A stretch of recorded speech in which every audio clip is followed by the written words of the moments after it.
Speaking of human beings, we have another human being waiting in the wings here. So that's probably the worst intro he's ever gotten so far. Yeah, that was pretty bad, dude. That was pretty bad. All right. But let's bring him in. You know him from years back, but he's back in roles now. Let's get Jonathan Lipnicki in here. Hello, sir. Welcome to the Jonathan. show. Hi, Jonathan Lipnicki here, real life human being. Good to be here. See, it works perfect. It's just an automatic Monday. I wish it was Sunday, 'cause that's my fun day. I don't have to run day. It's just an automatic Monday. I wish it was Sunday, 'cause that's my fun day. It's just an automatic Monday.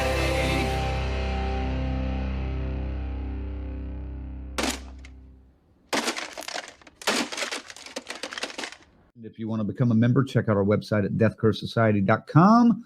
Check out the membership section. You can do it for as little as the price of a cup of coffee once a month. But as usual, we have to thank our members. And first off, of course, thanks to our final girls and guys, Chris, Lorena, BD, Mags, and Tyrone, our crazy Ralphs, Rick and Raymond, and our camp counselors, 42nd Street Pete, Corey, Luke, Michigan Dave, Jimmy and Rachel, woo, the newest ones, Stacy Lynn, Orlando, Patricia, and JJ.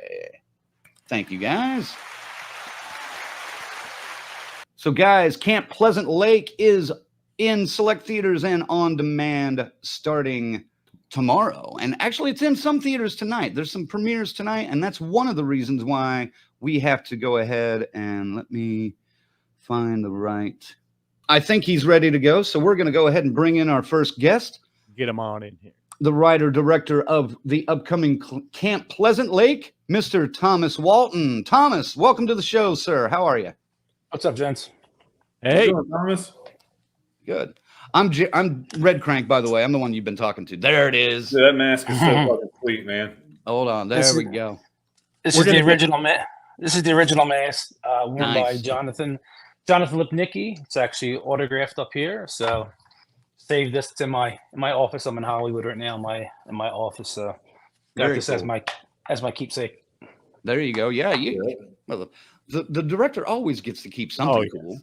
You know, you see these other slashers come up, people walk off with a mask and stuff like that. So shit, you never know. To have the original like that. And I want to get into the selection of that design too, if we can, a little later, if we have the time. So, but very cool mask. That's Thank fucking sweet. Absolutely. Now you've got a premiere to go to here in just a little bit, right? Yeah, I'm meeting some of the actors up in Simi Valley, California. The theater sold out. Actually, I think it's like 2 or 3 seats left, but Okay. pretty cool. So the one little girl who's in the film, not going to give any spoilers, but her and her family came in, and then it's a couple of the other actors. Bonnie was going to try to make it, but she got booked from other stuff. And then Lipnicki, who's going to be joining us in a bit, is I believe in Oklahoma City. So it's cool. You know, it's cool to be there with some horror fans. I wish I was back home. It's playing in Philly, my hometown, which is half sold out too. But I'm here working. I got to do what I got to do in LA. Yeah. Hey. So wait, Jonathan is in Oklahoma City? Yeah. Yeah, I think so. That or Dallas. He's somewhere. He's traveling somewhere. Okay. Well, he's kind of close to me. I'm in Oklahoma, so Oh, nice.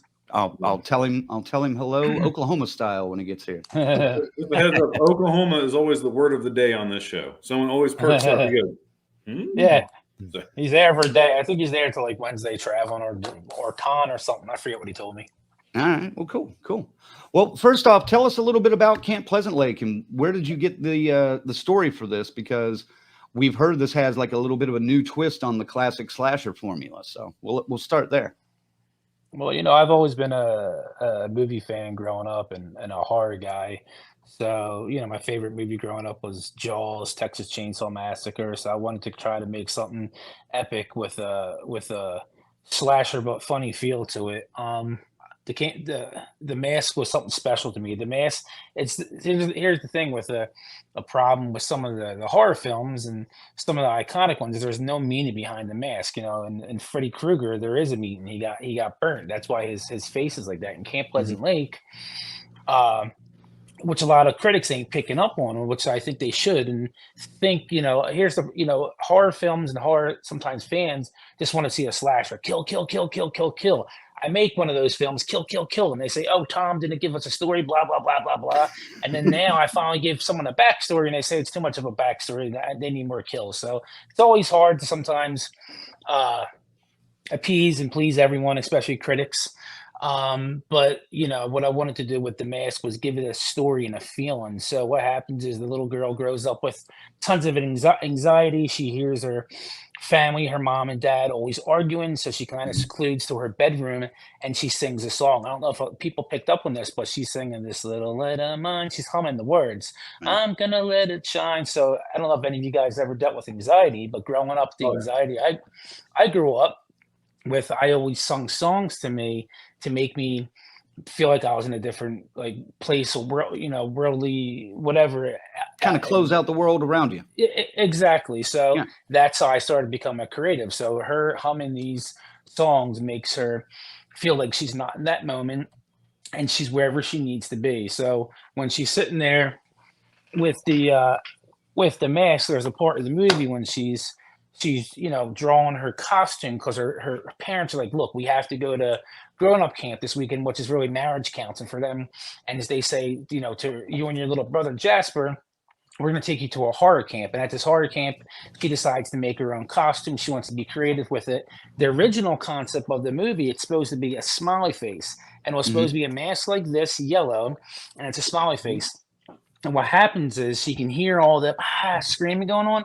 And on the left side, she's drawing the smiley face, and then there's a crash, and a bottle of wine breaks, and then she messes up and then draws, like that sad face. So it's supposed to be a curved face, and I don't know if people are picking up on that, but it's like I don't know how you can. So when she goes to this horror camp, the one guy Mike makes fun of her and says, "What are you supposed to be?" Because it's like what's up with the mask? It's crooked, and he goes, "What are you supposed to be?" She goes, "I'm supposed to be happy."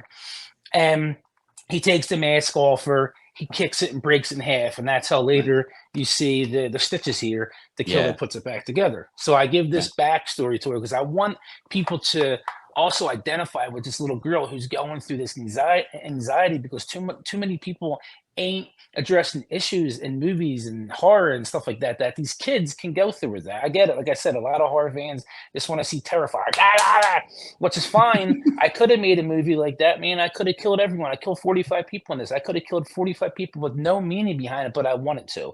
I wanted to put some kind of a story because I'm a creative guy. And I worked with the budget I had in place. It's filmmaking's tough. A lot of people think, every movie's going to have a $10 million budget like Scream. I've worked on bigger budgets. I've worked on lower budgets. And that's what critics and people don't take that in consideration. But it's okay. We all find our niche in this genre. I love the horror world. So that's how the idea came up, just dealing with my own personal anxieties growing up. And I wanted to be a little kid again and tell that story from a kid's standpoint, going into a fun slasher subgenre. I got you. Well, a lot of you kind of brought this up already, but a lot of moviegoers will say, oh, this is just another slasher like Jason or Michael. It can't be that different. What do you want to say to people like that who seem like they won't even give the film a chance before it's even come out? What would you say to them? Well, watch the story and just listen to what I'm saying right now. I just, it came from a kid's perspective, how this kid's going through anxiety and being dropped off at a horror camp while her parents are going away to try to salvage their relationship, and they wind up getting murdered. And then from being murdered, this little girl gets kidnapped. And I wanted to throw some iconic characters in there. Bonnie Aarons. Bonnie's a dear friend of mine. Bonnie was turning down a lot of gigs and a lot of work. She was sticking to the Nun and stuff like that. And she came and did this favor for me to be in this movie, which meant a lot to me. And she let me, do an iconic scene with her. I don't want to give it away, but Bonnie, there's some gory shit that happens in here. And Bonnie's at the, who's the one usually being the dominant, scary force. She's on the opposite side of that. So you just have to watch the movie to find out. But I wanted to throw those elements in there and use that's not going to happen. Bonnie's not going to let people do that to her. Shit that she didn't let me do it because we're family. So I want the horror fans to take that in consideration here. Is this live? Oh yeah. Yes. Yep. Yes, Oh, sir. oh. Yes. I was going to say what happened, but I don't want people to. I mean, I No. can say it. I don't. Nope. I don't want. Don't give anything away. Nope. Okay. But I want people to take it from a story perspective, not just a slasher. I mean, I think what Terrifier guys did was amazing. What Damien Leone did for a couple $100,000 and made $11 million, man. I think that's genius, and I applaud him. But also, I just didn't want to go in and just slash people and kill people. I wanted to put some kind of a base and a story behind this, and see. We'll see what happens. Some people are thinking it's comedy based in with horror. It's a little bit of everything. It's kind of taking a little poke at. People are saying, is he taking a little poke at horror? It's not really that. It's kind of like these characters. They think they're here to get an experience. Paying this big sum to see what happened 20 years earlier. That what happens in this Michael Perez character is seeing it. He's a rich guy. He's seeing it as a money standpoint. Him and his wife can open a horror camp and absorb money of large sums of funds to bring these campers here, and they're here thinking they're witnessing like a theatrical version of what happened to this girl 20 years early, but it's really there.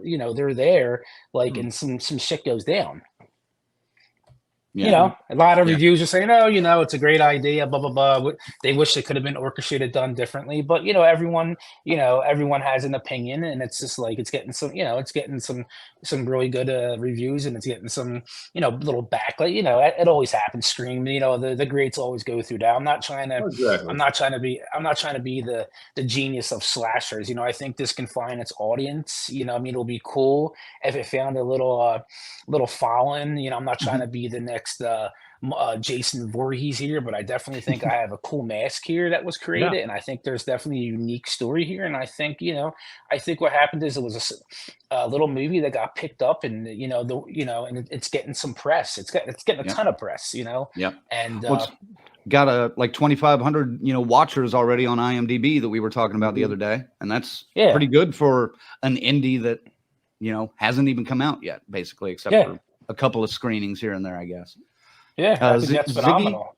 Ziggy, I think you wanted to ask about the masks, so yeah, I just let me switch over to my questions here. Let's see. Yes. It's super cool and creepy for sure. I like that, and I love the fact that you're basing kind of the story. It's worked right into the fabric of the story. That's going to be cool. That's unique and original, I think. So you've got something there. How many designs did you go through before settling on that one? What were some other ones? Probably went through like 6 to 8 months of designs. Wow. I wanted to write. I started writing this thing. Usually I can bang out scripts in like 1-2 weeks. I've been a script writer a long time, but I put a lot of back and forth into this story. So originally I had the concept, it wasn't as cool as this. I had the concept built from the script, how the little girl was, humming the song, and then when she hears her parents fight, when the wine bottle drops, she does the happy to a sad face. It's very important that the horror fans understand why I did that, because of the parents fighting. There's that story there that hopefully, the viewers pick up on this and can hear what I'm saying as the creator, not just, coming in as a slasher why she made a mask. So that originated from there. And then from there, I just started drawing it up, and I'm not the best drawer in the world. I can freehand, and I'm okay at it. So I got another guy. So I went to one of my buddies and I said, "Hey man, do me a favor. Look at this concept I got. Come up with a drawing." He did it. It started to come alive a little bit. I saw the baby growing. Went to another guy. He took a stab at it. So it was just people that I was hiring that were actually expertise at drawings. And this one guy, Dan, out of Colorado, came up with a stab. I was like, all right, cool. He was a comic guy. And I was like, all right, it's coming more and more and more, based on these ideas I had. And then I went to this one gentleman who worked on a Friday the 13th, maybe Friday the 13th versus Jason, or Jason versus Freddy. He made the iconic mask. I paid a lot for these masks. These were, I'm not going to say how much, but they were a ton to make. And then another guy, Eric Fox, came in, who's on some sci-fi show. It's got really popular again on Netflix. I'm gonna give Eric a shout out because that's my boy. And he did he made the mask for me, like more um replicas for it to give to some horror fans. So a lot of times if I'm in LA, I'll keep 5 of these in my car. And one time I was at Verizon getting a phone, and the guy was like, "Hey, my daughter's such a huge horror fan." I went and just gave him one. Nice. I'm very, I think giving back to people is a blessing, and I'm a very spiritual guy. So, that's where that concept came from the anxieties and stuff like that. But I didn't think, it's pretty iconic, I think. Yeah, it looks great. Yeah, Looks it's great. Great mask. Bill actually wants to know, hey Tom, if I may call you that, where can we get one of those masks? Well, I'm trying. We'll see. We'll see how the movie does, or maybe if I can cut like some kind of deal with like a Party City or something like that. Now, I did make some masks. Like I made some cool things for horror fans. Like I made these metal posters here. Mhm. Oh, nice. Yeah. Yeah, it's not even the mask. This was like the original prototype mask that we made, and then the distribution, Despop Entertainment, Twin Globals made their posters, which I love, and I think they did an amazing job. Shout out to Despop.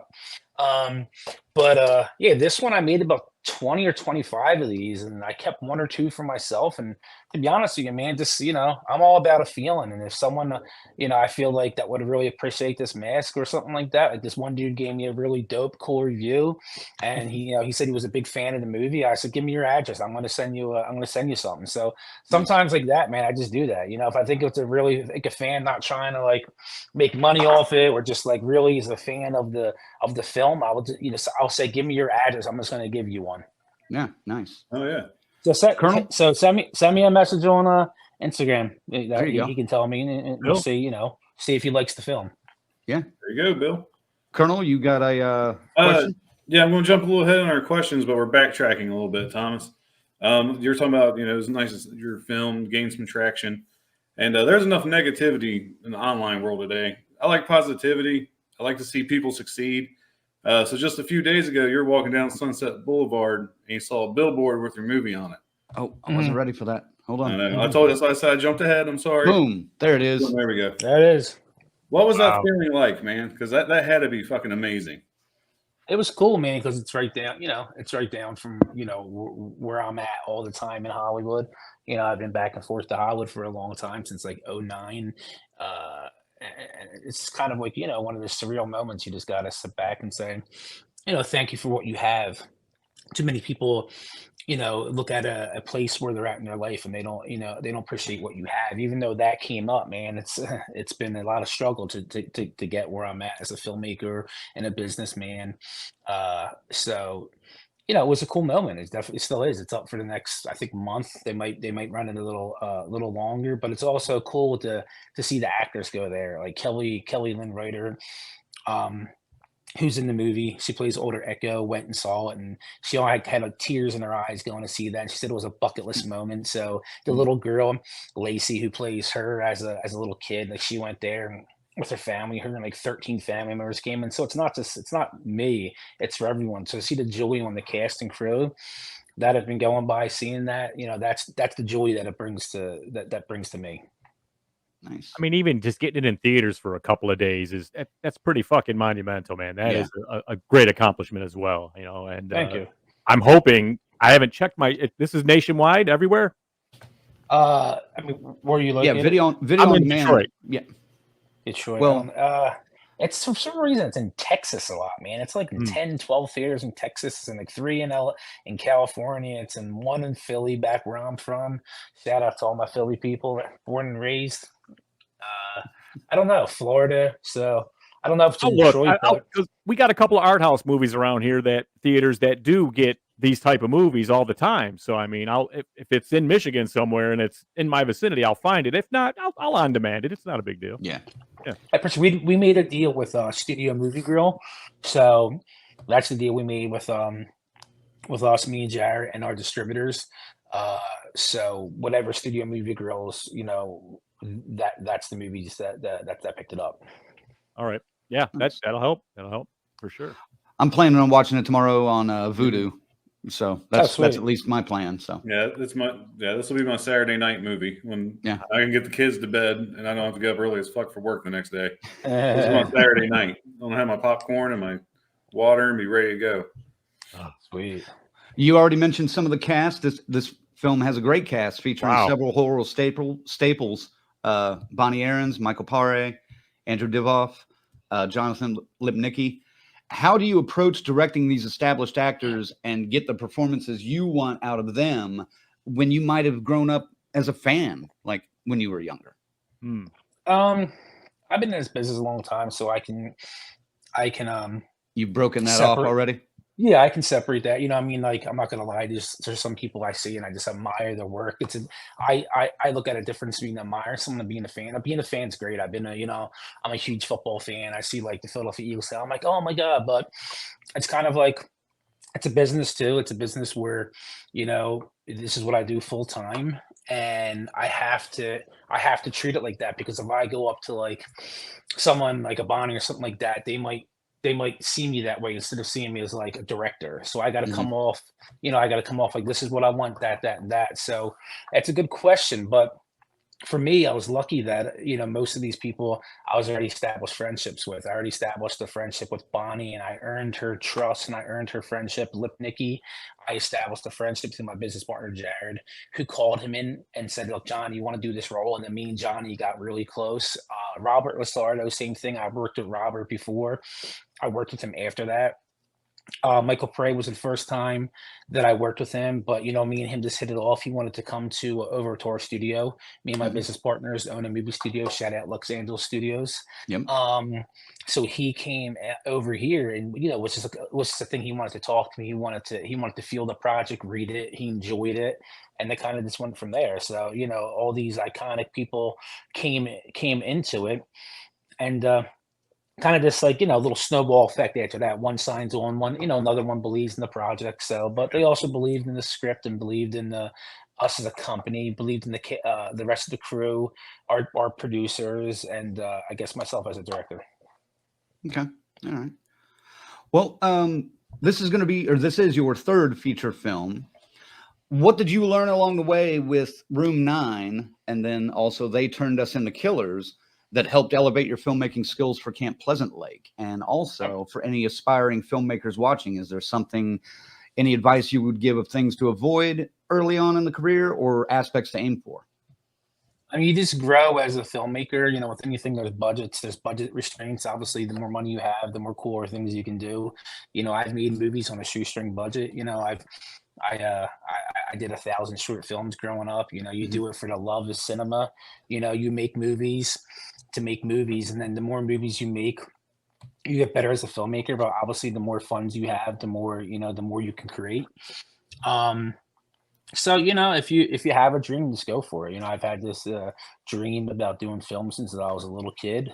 At a very early age, and I just never gave up. And what I say to filmmakers or other aspiring actors or other aspiring people that's in the business, I say to them, hey man, if a spear or something came down to you, say if you're 20 years old, and they said, hey man, say it was God that came down to them and said, hey, you'll make it in this business, but you got to wait 20 years. These next 20 years, you got to work hard, hold 10 jobs, work, and go through hell to get where you're at. Would you still want to do it?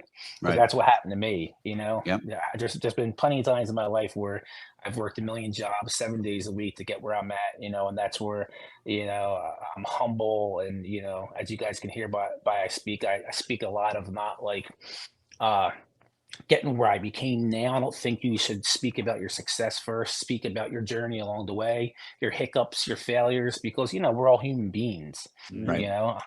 Right. Well, speaking of human beings, we have another human being waiting in the wings here. So that's probably the worst intro he's ever gotten so far. Yeah, that was pretty bad, dude. That was pretty bad. All right, but let's bring him in. You know him from years back, but he's back in roles now. Let's get Jonathan Lipnicki in here. Hello, sir. Welcome to the show. Hi, Jonathan Lipnicki here, real life human being. Good to be here. See, it works perfect. How's everybody doing? How Hey, you man, doing? great. Thomas was saying you are in Oklahoma possibly. Yes, I am in Oklahoma City. That's where I live. Wow. Oh, well, Neighbors. I'm in Stillwater, right up the road, sir. Oh, So, wow. Okay. So- Yeah. nice to meet you. Awesome. Pleasure to meet you. Now, many viewers, of course, know you from your child star days, but when you've grown up, you've adapted your adult life to accept more challenging and non-conforming roles, especially in horror films, Yeah. like Camp Pleasant Lake. And I recently watched Broil last night, which was excellent. Oh, thanks, man. A very That different was a lot of take. fun. Yeah.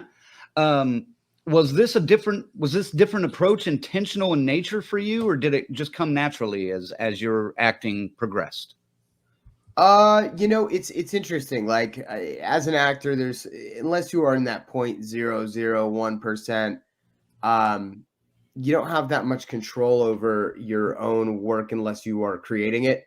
I'm very lucky where I've worked with some great people, Jared Safier being one who I've worked with numerous times. And this came my way, and I got to talk on the phone with Tom over here, and it's interesting because Broil, like, I'm glad you saw that because these are very different performances. Yes. And they're both intentional in their own ways. I'm gonna try not to like spoil too much because people are gonna see it. But there's a certain element I brought to this that was a lot less controlled than Broil. This was also equally as intentional, but at the end of the day, I have so much fun doing this, and through the ups and the downs and the all arounds of trying to pursue a career in film. I had so much fun with Thomas and with Jared and with the cast, and getting to work with your friends is just, it's amazing. It was right when I was about to move out of Los Angeles. I'd made the decision to leave, and it was kind of a great way to see off that chapter of my life, and yeah, it just long story long answer long. Yeah, it was everything I do as far as the work is intentional in how I set it up, but I believe that within your work there's an element of surprise you have to keep, and a lot of stuff just popped up, and I rolled with it throughout filming, and had a blast. I got you. I do want to talk to you a little bit more about that role in Broil later, but we'll save that for a little bit. But Thomas, I know you, looking at the clock, it's about time for you to cut out. But last question I had for you was, what do you have next? Because it looks like you got two features you're working on, RSVP and A Murderer on Memory Lane, and then also a TV series, The Dope Unit, or DOPE Unit. What can you share about these projects, and when can we see them? I can't share too much about them. RCP is one that's shot and it will be coming out shortly. And that's kind of like an action horror film. I'm kind of, taking my horror genre that I know about and put it into action. We shot it with our company, Los Angeles Studios, and shout out to all the amazing cast, the crew, Robert Richard and Tasha Mark, the producers, all my business partners, and that should be coming out, I'm hoping, in the next month or two. Oh, okay. And and the Dope Unit is a TV series that we developed that I can't say too much on about it, but that should be something very interesting. I think the world's going to really enjoy that. Do we have a network yet for that? I can't say. Okay, cool. Fair enough. Yeah, Fair enough. stay out of that, Ziggy. Don't ask questions like that. Inquiring minds, man. But there's a lot of cool things coming up from us in our studio. Like I said, me and my business partners own Los Angeles Studios out here in Los Angeles, California. We do a lot of cool movies. Johnny knows all the guys, and definitely excited for everything coming up and on our slate. And I think everyone's going to enjoy it. I got you. Well, I'm looking forward to it. That the DOPE unit sounds intriguing, especially. I was reading about that, and I like the synopsis of that. I'm curious to see what you can do with that. Oh, thank you. Yeah. Well, man, enjoy. Thank you for joining us. First off, See you later. and enjoy Kicking 'em off. Yeah, I'm working on it. And enjoy Fine. the No, I love enjoy the this guy. screening. You can stay on if you want. I love you, brother. I love you too, bro. You got to go to your screening though. I understand. So, Yeah, I'm working on a project right now, so I'm finishing this up, and then I got to head up to Simi Valley to do this screening. I wish Johnny was here. I was trying to get some kind of premiere going, but we're working on another project, so I just got caught up with time, and but would have loved to see you, John. I really appreciate you coming on here. I love you, brother. Johnny Yeah. did a great job. He embraced this role. He did it with passion and love. He did it for us, and that's the greatest thing about it. I could pick up the phone. Johnny's a very busy guy, but I could pick up the phone any day, and 95% of the time he's going to answer. If other 5%, he's probably on a movie set. But that's the type of guy he is, and that's the type of friendship that we blossomed into. And he's a great guy. So John, I appreciate you doing this interview with the guys, dude. Yeah, I love you, brother. Have a good.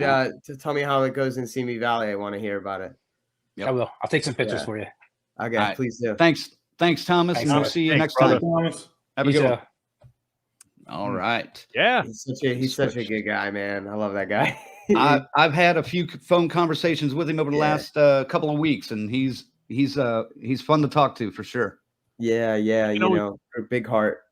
Yep. You can always tell those guys too that have that extra gear, that extra motor. You know what I mean? Clearly, this guy, he doesn't sleep. I don't think. No, Doesn't seem like we've had so many late at night where I'm like, man, I got to go to bed, brother. I wake up at 5 to lift weights, and we're going into it though, but and just talking film and whatnot, and we've had a bunch of those 2 a.m, 3 a.m talks. Me and that guy. Nice. Those 2, 3 in the morning talks really are some of the best talks you can have with your friends, man. They are. Exactly. I was giving him. He gives me some life advice. I give him some life advice. We go back and forth. But he's a great dude. I'm so lucky to count him as a collaborator and most importantly as a friend. Cool. Nice. Well, Colonel, you want to start with another question here for Jonathan. Sorry. Just going back to the horror roles you've been taking. Is there anything about the horror genre in particular that attracts you to take those roles?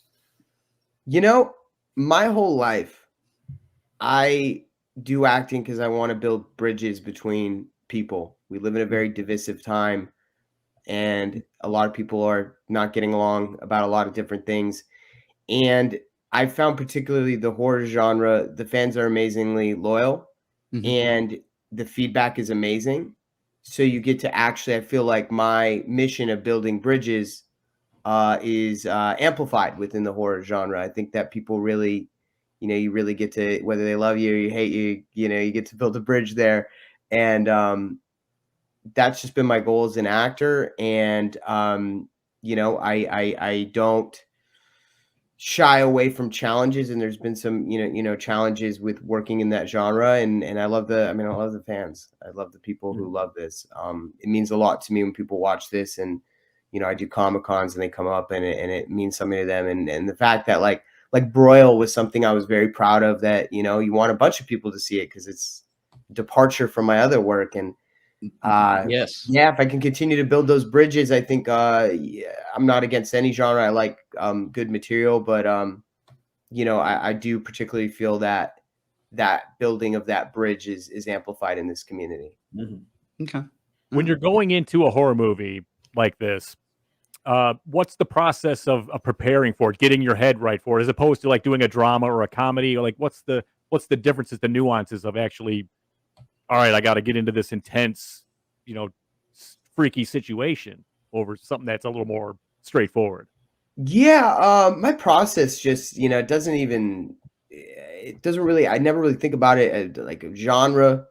It changes every time. Like for me, for Broil, the process, I had a playlist for that character, and I based him off a lot off my stepbrother. My stepbrother is on the spectrum, and the character was originally written on the spectrum, and they originally talk about it, but they cut that part. Okay. And so I based a lot of the mannerisms off my stepbrother, who I I love very much. And I had to approach it by staying very generally just kind of open, because I wanted to be very present for the filming of that, because there's something so calculated about that character I play. So I had a playlist that just kind of kept me in a raw place. And the biggest thing is when you're playing a character like that in Broil, you can't judge them. You have to justify why they do what they do. And so yeah, I just stayed pretty present, and I just kind of whenever I felt like I was getting too chatty on set, I'd stay a little bit more to myself, because I had to make sure I could stay in it the whole time. And then for Camp Pleasant Lake, it's hard to say it without like ruining, but there's a certain element of play to my character where, to me, it's almost like I treated like a comedy. There's some elements in the trailer that I see that are like, okay, he's having fun there, and I'm not sure. So I realize that for me, if I look at the character, I'll say is like it's a very important part of my life and a very fun, important part. So I wanted to make sure that I had fun. So I had a lot of fun, and I drank a lot of caffeine. It was really late shooting at night, and I had my hookup, man. There's a guy with some energy drinks, but there's an element of play, and there's also an element of, I don't know, naturally some loneliness, because I was going through an interesting part of my life where I decided to leave my home of 32 years, and I was like, you know what? I just kind of pressed the F it button and kind of just went for it. And at the end of the day, some people are really going to like what I did with that character, and some people are going to think it's ridiculous. But I don't really care, because I had such a great time, and no one can take that away from me. Yeah, nice. Yeah, you mentioned it, but I really liked how in Broil, how you played that character having, some severe social anxieties, like to an extreme, and it makes sense now that it was written that he was on the spectrum. It was definitely alluded to, but I wish they would have left that into the script element of it. But you made that I like how they didn't go on the nose with it. I would think that was actually a better choice. But You it think was, so? people, I like that they didn't, it would have, because you don't have to explain things for people. I think they kind of allude to it a little bit, but Right. it was just like, I just wanted to do that community justice as well, being so, tied to it as far as having a family member, and so that was one where, man, I was like on a plane the next day when I found out I got it, and I had like 48 hours to like figure out what I was going to do with it. And like, I tied a lot of how I walked in Broil to, like, imagine a metronome in my head. I used to drum. So I had it at a specific beat, like 120, probably off because it was internal. But I tied certain elements to it, and man, I had so much fun with Edward Drake, the director on that, and he gave me a lot of creative license. But I'm glad you dug that, man. Like that one is like, I'm glad you really dug did, it. man. For those of you that are asking in the comments, it is available on Amazon Prime right now, and I believe Tubi as well. But watch it on Prime. Especially if you're paying for that, watch it. It'll look better. It'll look better. Yeah. And no ads. Just few ads. Well, they're doing the limited ad thing. Yeah. You kind of led into this a little bit, but without giving too much away, what can you tell us about Jasper Meadows, the younger brother of Echo, in Camp Pleasant Lake? What a pleasure to play this person. I don't know, man. Like, I don't want to like. It's hard. I think it's hard. Right? Like, I don't know which line to ride, because there's a lot of things, and it's not what you think. Well, that's what I mean. What you think I might give away is not really what it is either. So it's like, what can I say? It's a complicated individual who's been dealing with a lot of stuff, and hey, I've been dealing with a lot of stuff too. So I rolled with the punches, man. So not anything comparatively as significant, but you know what? Sometimes you go and you just press that button and you just go for it, and you have some fun, you lean into it. All right. Well, that trailer is built kind of straightforward, but there's clearly there's no way it can be that straight. It's going to be some twists there that don't fit what that trailer showed.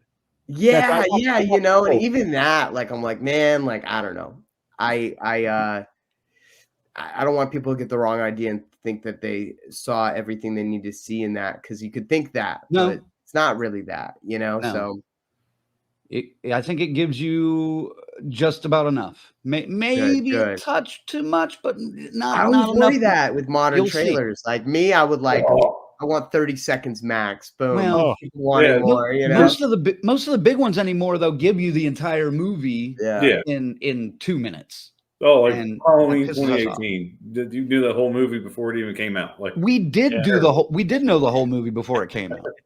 We broke down the trailer and then we watched that again after the movie came out, and we were like, we're exactly spot on. Oh. Was there a particularly challenging scene that you can tell us about without spoiling too much? So there's this one part when I decided to do something physical where you think, oh, they probably had a dummy version of that in there. And no, I definitely cut my hands open pretty bad. Oh man. So there's that. Yeah, I I'll love it. leave that up to you. You'll see what scene and you'll be like, oh wow, he really did that. Yeah, I don't know. I just kind of went for it. And you know, I was like, oh man, like that's a fair amount of real blood. Cool. See, Yeah. this indicates more practical effects, which I like. So Yeah, it was like on the extreme practical, unintentional practical. The unintentional practical. Yeah. Well, Bill says, hey, we'd love to have you come to Morgan Crypt Horror Fest in September, Jonathan. That would be cool as hell.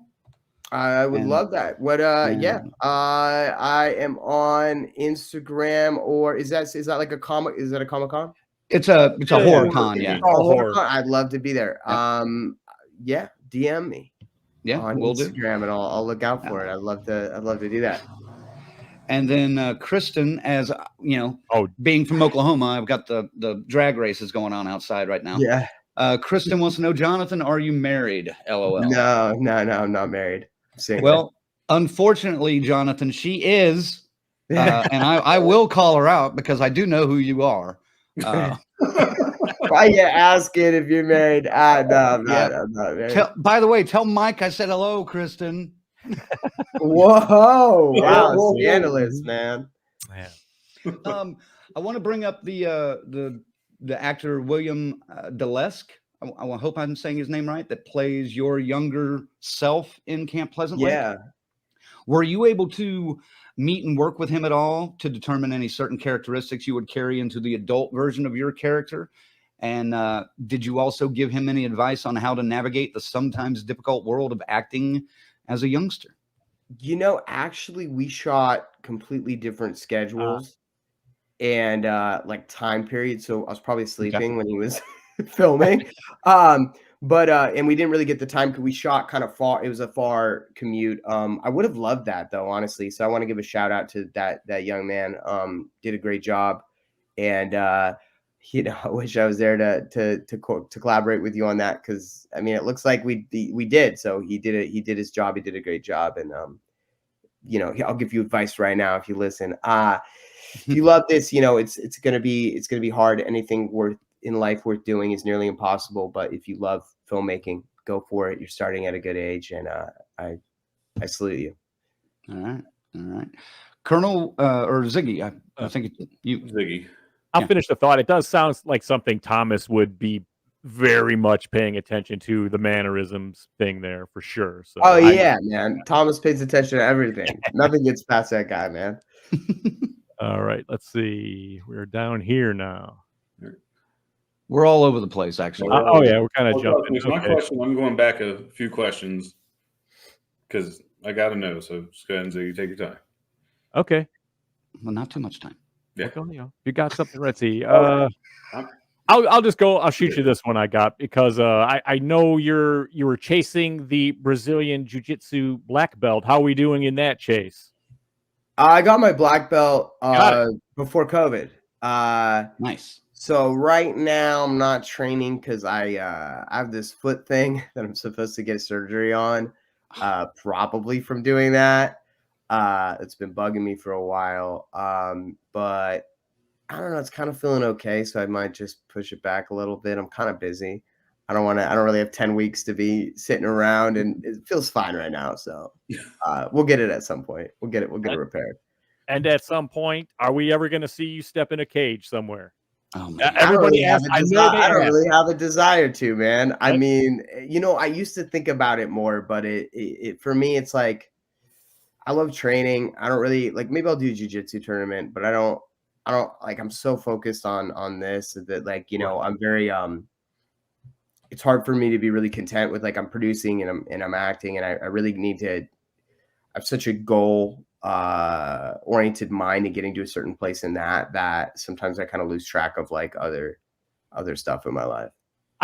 Going over doing the research, I've noticed other places. Yeah. Say, no, never say never. But right now I'm doing this, But it's just kind of every year that goes by and my back gets a little bit worse. I'm kind of like, I don't know, more to lose than to gain on that. But who knows? Maybe one day I'll just be like, I want to do it, But right now, I have a lot of stuff that I'm really just trying to get centered in my life, personally and professionally, and so it's not really. I love training though. Fair enough, and congrats on acquiring the black belt, though. Thank you so much. I was curious. I was like, I wonder. Yeah, I appreciate that. Thanks for asking about that. Yeah. Well, don't mention what gym or anything you train at because Kristen might be outside of it next time. Oh man, brother. I'm just messing with her now. I have a husband after me, man. Well, see, you just got a rear naked choke and it's all set, man. You're good. Yeah. once he hears black belt, I have a feeling he'll back off a little bit. Colonel, go ahead, buddy. Yeah, well, I can't follow up that now, but no, just music plays an important part in my life on the daily, as it does other people. I know you, like I said, we're going back to you saying when you're getting your headspace, you have a playlist. What are some of the songs on said playlist? I got to know. Oh man, so it changes per character, right?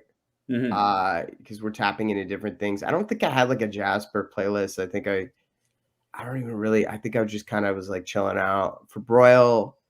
Let's see if I still have it. Actually, I might. Broil would be a very interesting playlist for that character. Broil had a lot of like Les Mis on it. I have no clue why. Well, let's see if I still have it. I'm so curious. Let's see, library playlist. No, we don't. Okay. One of the updates took it away, but I think it had like Les Mis on it. I don't know. There's something about like sometimes like tonality and different notes hit you, and you just kind of like, like this makes me feel a certain way. I played a lot of music because it was a long drive to and from set for Camp Pleasant Lake, so I played a lot of. I don't even know what I was listening to at that time, but man, anything like there are times for me when it's classical music. There are times when it's, rock, rap, depending on what I have to feel or what I feel the character is into, or just some certain things. Like there's even, I'm like really into that like cheesy trailer music where they remix remix songs. And you're like, it's a remix of some. I'm into that, but it's like I can't really narrow down exactly what it is because I go through such phases. I'm so, I dead set on a phase, and then I play it out, and then I don't listen to it, and then 2 years later, I'm like, oh man, I go back to that phase. But it depends on what feelings I need to get into or what I need to open up out of myself. Okay, fascinating. Yeah. Well, I know we got to let you go pretty soon, but I have one more question for you, I believe. 2 features that we see on IMDb that we know you have coming out soon include Man Goes on Rant and Cottonmouth. Yeah. Can you tell us anything about these and when we can expect those as well? Man Goes on Rant is screening at its first festival tomorrow, actually. And Man Goes on Rant is a story about this man who during the pandemic goes down the rabbit hole of conspiracy theories from 9/11 to COVID and makes a documentary about it as he tries to cope with his own sense of loss and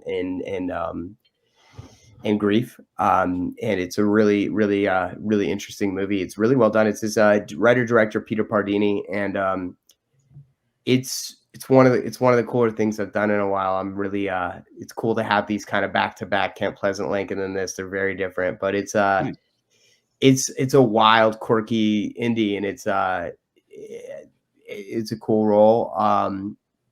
And yeah, I'm really proud of that one. I don't want to say too much, but yeah, basically it's about that, and it's a really interesting, fun storyline, and you kind of see this guy go a little crazy.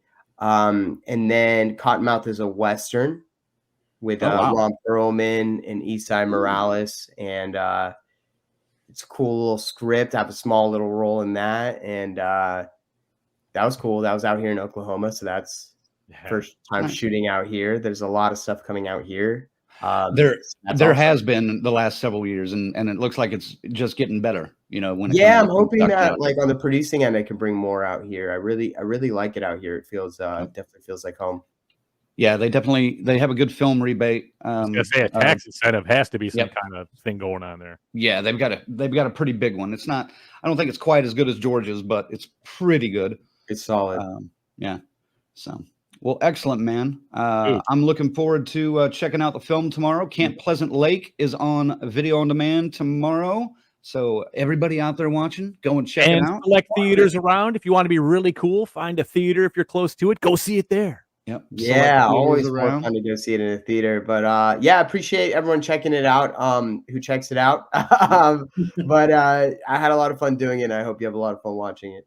All right. Well, BK has some closing words for you. He says, "Get some Slayer in your life. It makes murder pleasant." Got it. I'm gonna roll with that. I'm gonna take that down right now.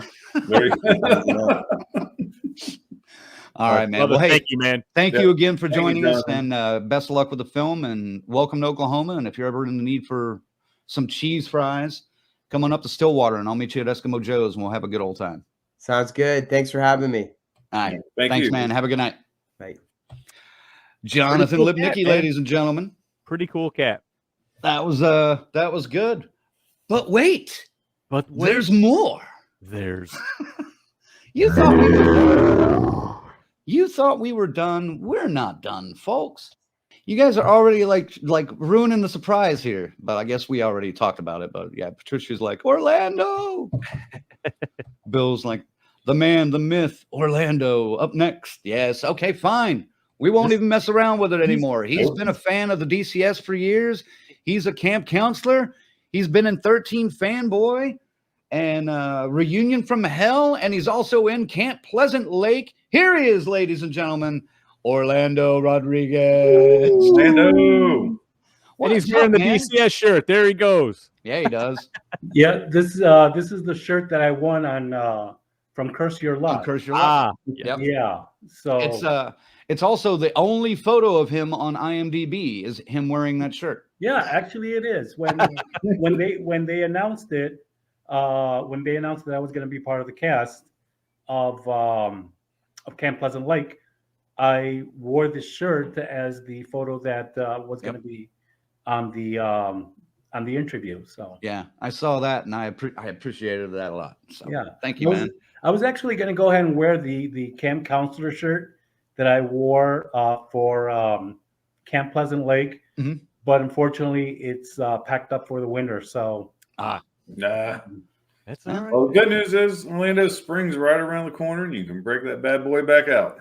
Tell us a little bit about yourself and how did you come to find Death Curse Society in the first place? Tell us a little bit about yourself first. So the way that I began with wanting to be in horror pictures was actually when Deborah Voorhees started the idea for 13 Fanboy, and I was part of a group that she had put together, and she wanted to see if we wanted to be a part of 13 Fanboy, and so I jumped on the bandwagon, especially since I knew she was, in Friday the 13th Part 5, A New Beginning, so. And then, of course, Ron Sloan and everyone else that joined the cast. I just wanted to be something that I considered was going to be epic, and then along with that, then I started seeing the posts for Camp Pleasant Lake. For Death Curse Society, and I was like, oh, what's this about? So I'm always on Facebook. I was click. And then I saw that you guys had reviews about movies and stuff like that. And I think, to me, now, I don't know about you guys, but to me, it was basically when I felt like you guys were beginning to do Death Curse Society.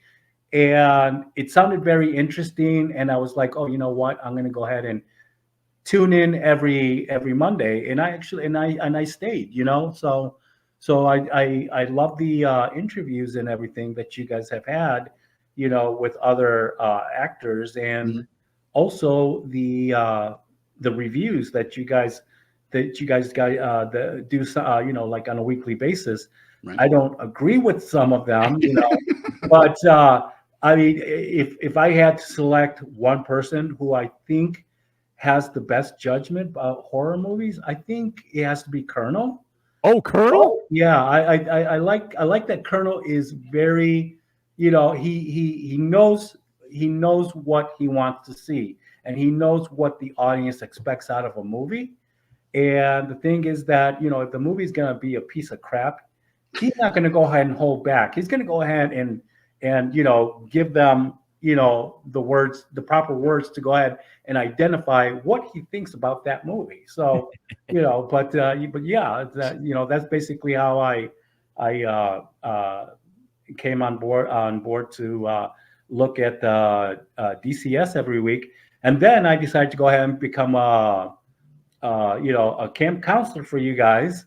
So, you know, I love doing that. You know, I mean, We you know, appreciate it goes towards, you know, like you guys improving more and more and more and more every time that you guys are, you know, on you know, on the screen and everything. And it's one hell of a show. I can't talk anything bad about it. So. Yeah.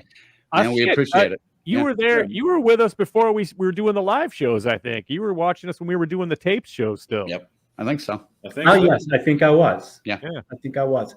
So Orlando, since we're previewing Camp Pleasant Lake, do you have any fun stories from set that you can share without spoilers? Because I'm looking forward to this movie. Like I'm supporting you, Orlando.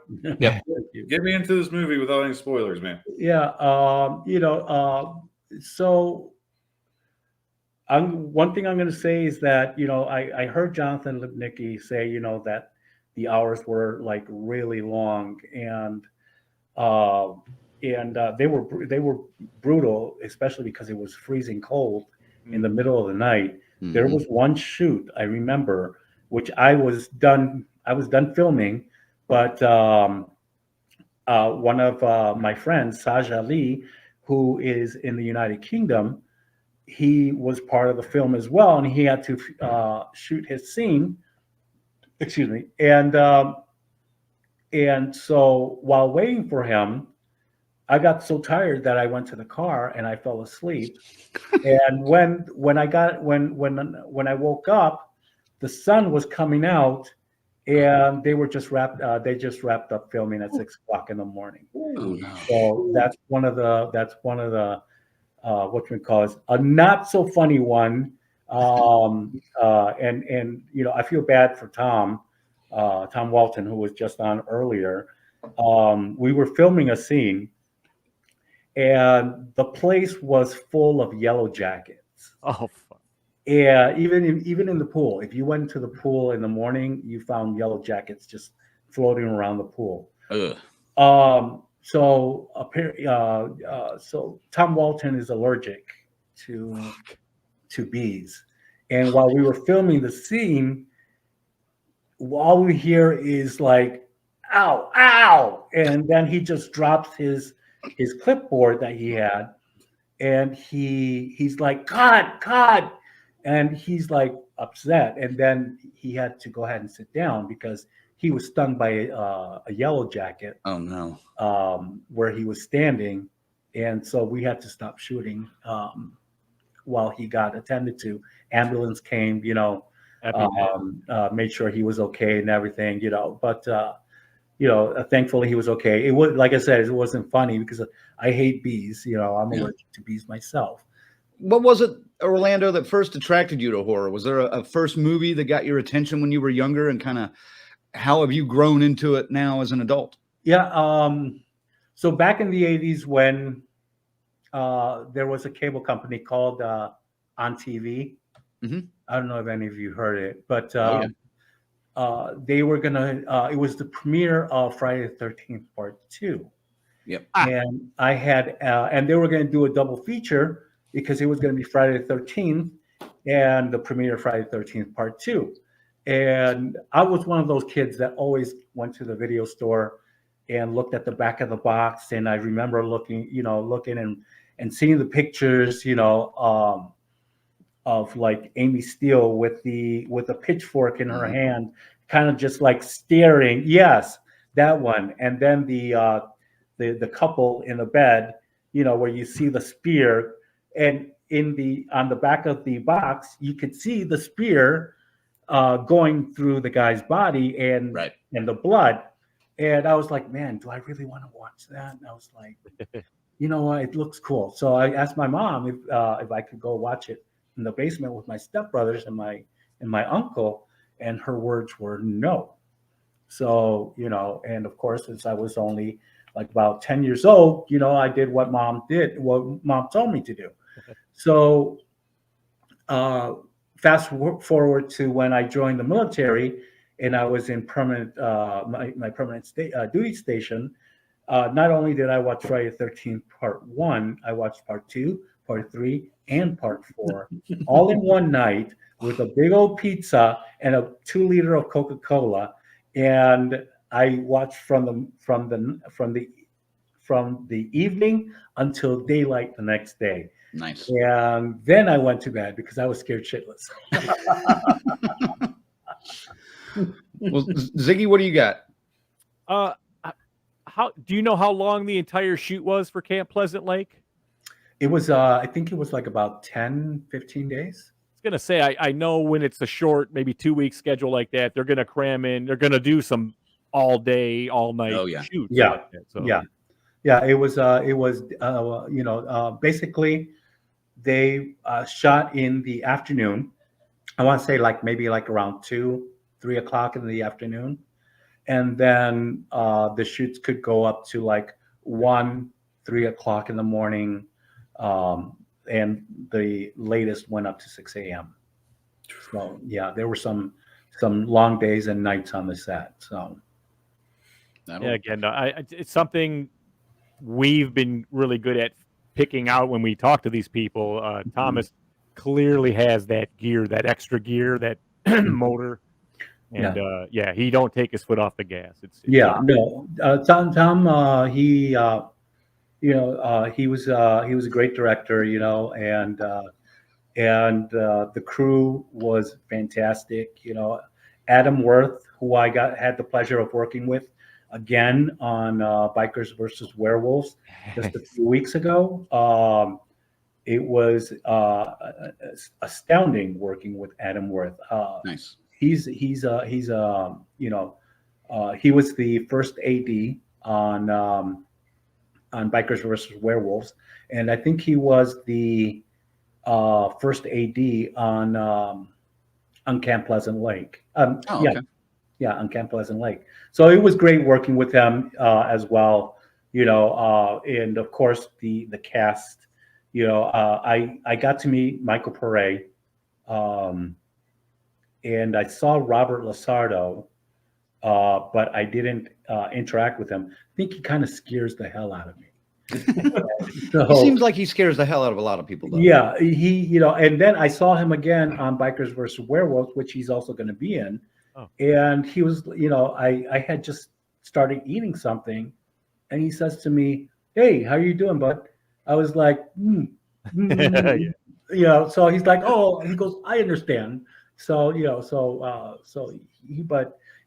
was like, just walk away, slowly. Step away from the tattooed man, he seems like a very nice guy. Yeah. Well, you in Camp Pleasant Lake, you play Hector. Is there anything you can divulge about your character and tell us how you got the role in the film? So the way that I got the role in the film is that Tom Walton reached out to me, and he had asked me if I would like to come aboard because I told him that I was in 13 Fanboy and Reunion from Hell, and so he's like, would you like to come aboard on Camp Pleasant Lake? He goes, I have a role for you. He goes, the character would be his name would be Hector. And I was like, okay. I was like, then he told me, you're gonna have like about 9-10 lines.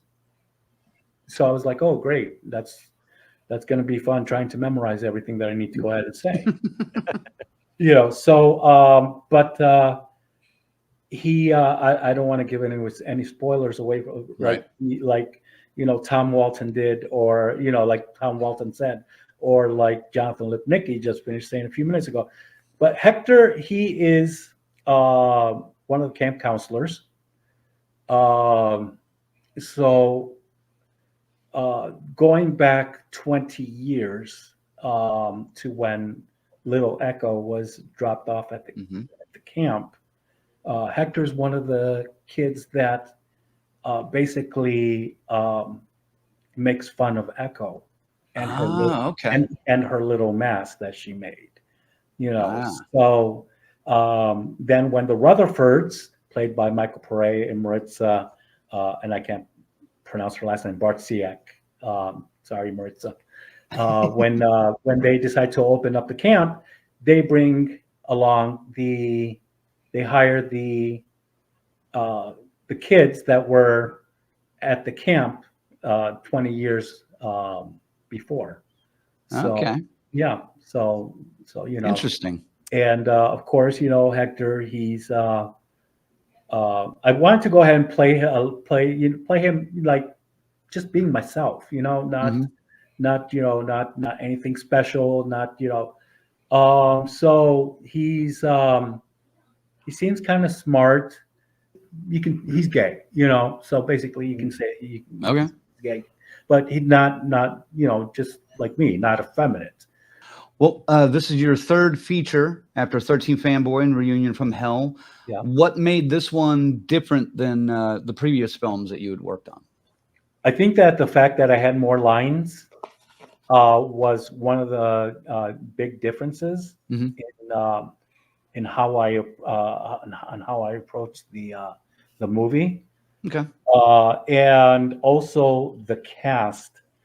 And I'm not only talking about the main, like the main characters, the main actors, like Michael Pare or Bonnie Aarons. I'm talking about the other actors that I met, right? Who like me decided to come on board. There's Carissa Goebel and Erica Dyer and and many others, that I just feel that when we came together, we were so determined to make this movie as one of the best movies that Tom Walton can have, that we became like family, and we're still in touch today, many of us, and so I think that the camaraderie and the fact that, that we had a lot of lines together and everything, the scorching heat, and and trying to get away from those damn yellow jackets, is what basically made it. It was a very exciting thing to do. So interesting. All right. Well, here you go, Orlando. Here's my question for you then. Mm-hmm. On a future project, how do you wish to be killed? Because since we don't know if you're killed in Camp Pleasant Lake or not. How would I like it to get killed? Yes. You know what?